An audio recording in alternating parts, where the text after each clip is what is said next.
السلام عليكم. ازاي تطلع المسوق اللي جواك؟ احنا قلنا زمان ان الانسان بيمارس عملية التسويق دي من قديم الازل من غير ما يحس. بس في عندي ليك 3 نصايح لو عملتها هتكون مسوق شاطر وهتنجح في الشغلانة دي.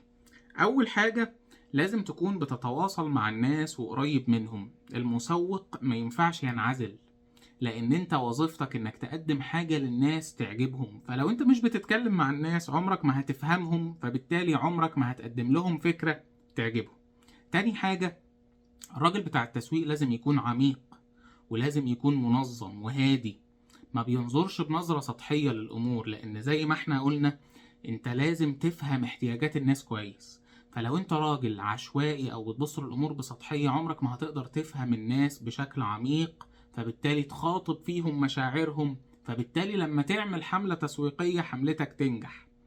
تالت حاجة، لازم تكون مؤمن بأن كل مشكلة ليها حل، لانك انت في شغلك وظيفتك اصلا انك بتحل مشاكل بس. فما ينفعش تكون بتصاب باليأس بسرعة، لازم يكون خيالك واسع وشايف كل الاحتمالات متاحة، وشايف ان كل حاجة ليها حل ومفيش حاجة بتقف قصادك.